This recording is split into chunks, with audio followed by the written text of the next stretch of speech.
Hello, everybody, and welcome to a bonus episode of Find Your Model Health, the official podcast from Shemaine's Model Health.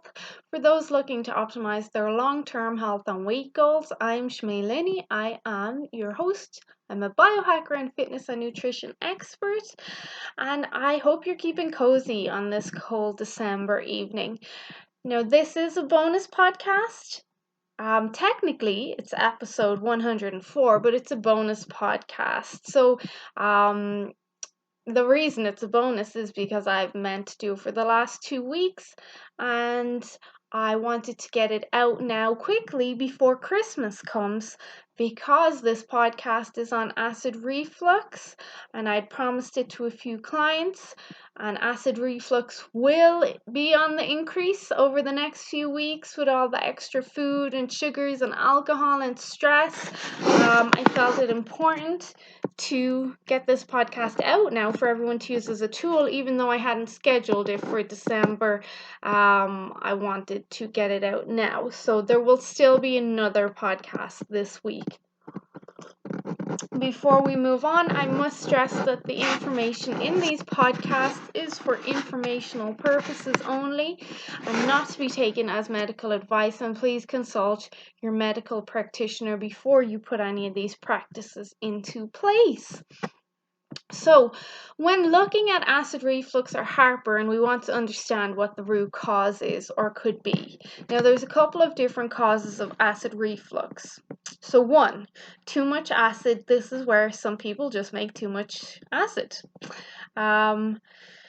This can also play a part where someone eats too often or snacks too much and their stomach just keeps pumping out acid, so they get an overflow of acid into the esophagus. So they're snacking so much that they're not giving their stomach a chance to kind of rebalance. They're just constantly pumping out that acid, which is causing the reflux. Now, two, some people make normal amounts of acid but have an issue with the sphincter muscle at the top of their stomach. This muscle separates the stomach from the esophagus, and if it's not working, you get acid passing back up out of the stomach. This is known as GERD or gastroesophageal reflux disease. Then three, then there's those with low stomach acid and poor digestion. They don't have enough acid to break down their food. So as their food moves out of the stomach, it's not completely broken down.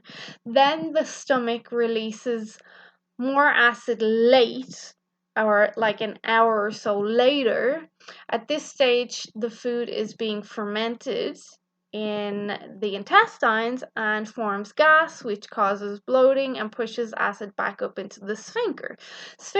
So you have low stomach acid, you're not breaking down your food properly, so half of the food that's moving out of your stomach is still solid, and then it gets fermented, and then that forms gas, and then you get bloating and acid reflux.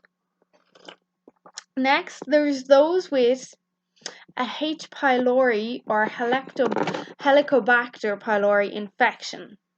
And this usually infects people with low stomach acid because we know that stomach acid kills bugs off. That's why we have it. And if you have low stomach acid, then the H. pylori can get in there and it can live. H. pylori will burrow into your stomach wall or lining, which causes an ulcer. And this then gets sealed over by the mucus in your stomach, so the pylori is protected and it lives there forever. So these people can also experience gas and bloating. And how would you pick this up? You pick this bug up anywhere, through your food, dirty cups, cutlery, putting your hand to your mouth, like biting your nails. But most of the time we're going to pick it up around meal time, so it's usually around our food or our utensils. Now, if you imagine your gut or stomach wall, it's like meat or muscle fibers covered with a layer of mucus. Now, your mucus coating is proportional to the amount of acid you have because mucus protects the wall or the lining from the acid. So when you have lots of acid, you get a thick mucus coating, but if you have low stomach acid, you get a thinner mucus coating. So this then can be more sensitive. Just a side note that you might like to know, within that mucus coating that protects your walls or your gut wall or your stomach wall is your IgA, or immunoglobulin A, which is an antibody that plays a crucial role in the immune function of mucous membranes throughout your gut. Also, your T helper 1 cell immune cells reside in this mucus as well. So they're your immune surveillance cells.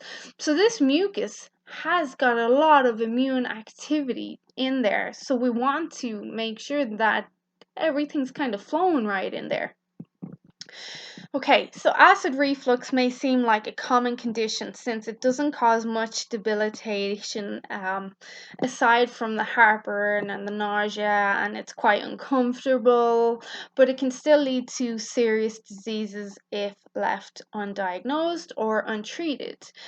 This constant flow of stomach acid traveling up the esophagus can lead to serious damage in the esophagus because its lining is thinner and it's more delicate than the lining of the stomach.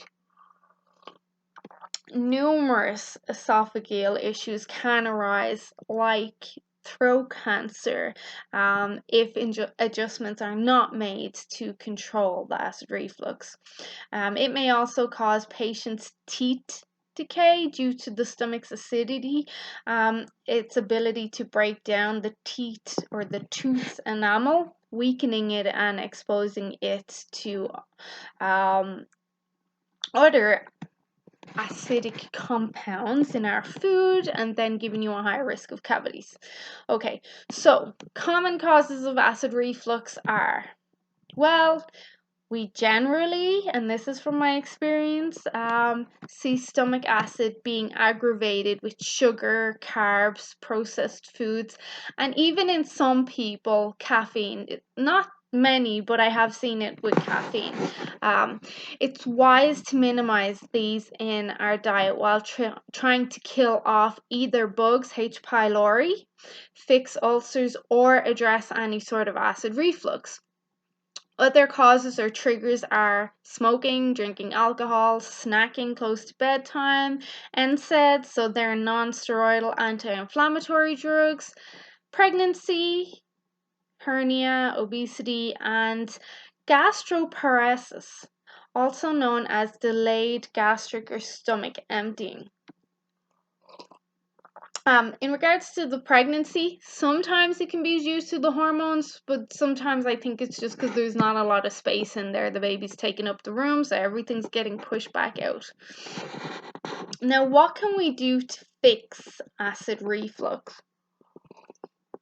Okay, well, controlling acid at the right time is important for those with low stomach acid or a H. pylori issue.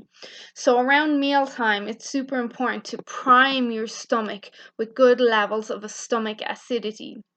So before a meal, I usually say 15 minutes or so before a meal, you want to be doing something to activate the vagus nerve on your tongue. Your vagus nerve signals the stomach to produce more acid. And how do we signal the vagus nerve or prime it or activate it, get it working in our favor? This is where we would do something bitter or acidic or warm, like we'd drink warm water or lemon and warm water, or apple cider vinegar and warm water, or even a miso or a French onion soup before a meal can help prime the vagus nerve. Even a side salad with some vinaigrette on it can help prime the vagus nerve, but that wouldn't be my favorite option because at that stage you're already taking in some greens, so you're going to need help breaking down those fibers. But when we prime the vagus nerve, that then tells your stomach you're about to eat, and more acid is then produced to One, break down the food better, and two, help kill off or sterilize any bugs that may come in on the food. We can also add in some sort of digestive enzyme at this stage, like a bromelain or a betaine hydrochloride acid supplement with, say, pepsin or fenugreek. These may help or can help, and I've seen them help relieve the burning sensation of the acid reflux. They help with the breakdown and digestion of foods, and they can also help kill off H. pylori or other bad bacteria in the gut.